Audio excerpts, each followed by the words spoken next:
So the next piece is this. This is an Android 14 display that's actually designed for motorbikes. So this has a magnetic coupling at the back. It has a wiring loom.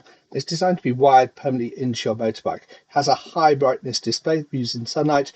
It has a sensitive touchscreen, which can be used even if it's wet and even if you're wearing gloves.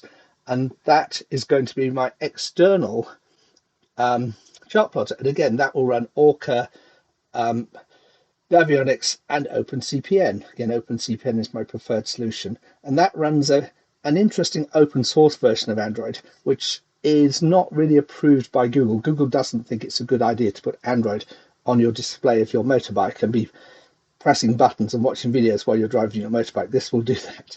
So they sort of banned these sort of things, but a lot of Chinese companies make them. It's important if you're buying one of these to get the correct ones. A lot of them won't run OpenCPN, so you need to get one that includes a copy of Google Play Store. If it doesn't have a Google Play Store, it's very hard to install OpenCPN on it. Sideloading doesn't really work with these Chinese pieces.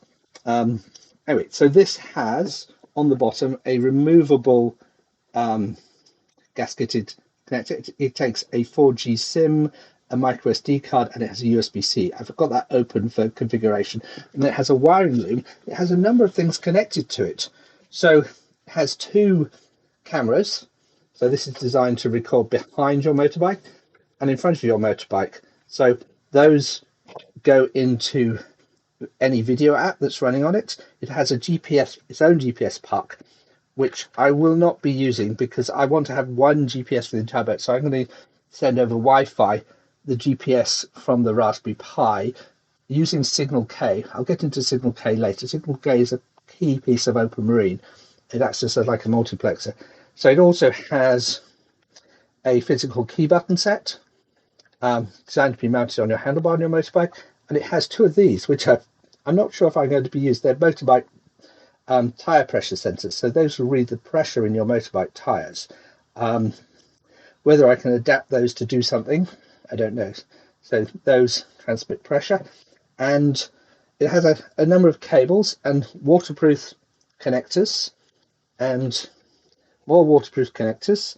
And I'll be wiring this up and putting a waterproof gasketed gland through the above my chart table external helm position and running these cables through, and then this will be permanently outside, and that will be my external display. So that will give me everything I need when I'm sitting at the helm driving the boat. So let's get started. So what I'm going to do, actually, let's just look at some of the other stuff I'm working on at the moment.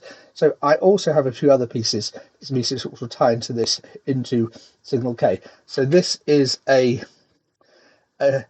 PLC, a programmable logic controller, and this is a very good piece of tech. It's not expensive, comes from China, it has a display, some buttons, some I/O. It has 4 bidirectional relays, and it has 8 voltage sensors. So this can be wired into my existing, and it has CAN bus and RS485, and this can be wired into my existing analog boat system. So basically any switch I can switch with a switch, or I can switch it with this, and I can also sense what switches are switched by measuring the voltage on the lines with these inputs. And this is programmable. It runs off between 12 and 36 volts, and it clicks onto a DIN rail. So I'll be mounting that in the cabinet. That also has some extensions. One of those is this. This is an extra relay block for adding 4 more relays. You can chain those together. It also has, it can be programmed through Arduino or Circuit Python. I'm going to use Circuit Python. I just like higher level languages. So that's going to have a few of those in my electronics, and that will be enabling me to remotely get in and switch any of the boat electronics. I'm also going to put one of these in each cabin. This is a watch display that's been modified with a spinning controller, so, and a touch screen, and this will be in each cabin. That will control lighting and also give key boat data. It also reads NFC cards, so you can touch an NFC card on it and program it to your watch settings and stuff. And that will be in each cabin. I've also got some of these. These are going to be for my power control, controlling my inverter. So if you need hot water, press this and say, I want half an hour of hot water heating, and it will turn the inverter on. It will measure the temperature of the hot water tank, and it will turn it off, and it will so you don't get parasitic drain on your inverter leaving it on even though the hot water tank is heated. And I can do things like program it. So say my lithium batteries are full by 11 a.m. I can say, okay, let's put 45 minutes hot water and get a tank of hot water to use up some of the excess electricity.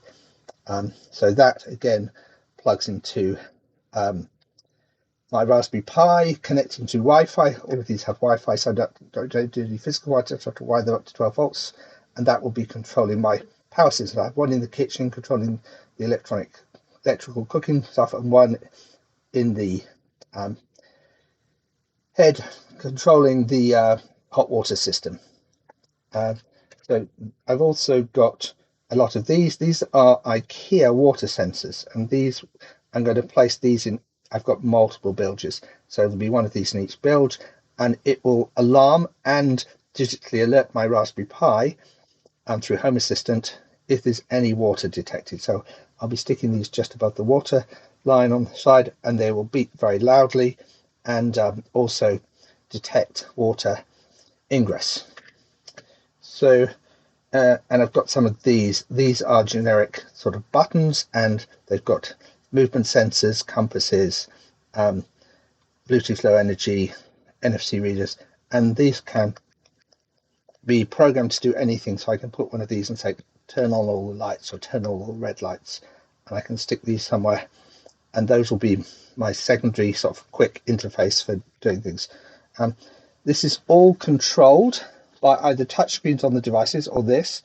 This is a multi-device controller, so I can switch it between the Raspberry Pi and the DeX screen, and it just gives me a mouse, a keyboard, and if I turn it over, it gives me infrared control of my lighting. A lot of my lighting has infrared control, my fans have infrared control, and this is a program controller, and I can say turn my fans on, turn my lighting on with this, and control my Raspberry Pi and control my Knox or my ChartPlotter with a keyboard, so I can scroll, I can zoom. If I'm sitting down, I don't need to get up and use the touchscreen.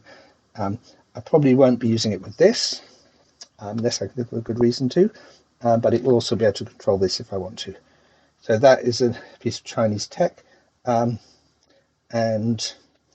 it allows me full remote control of everything.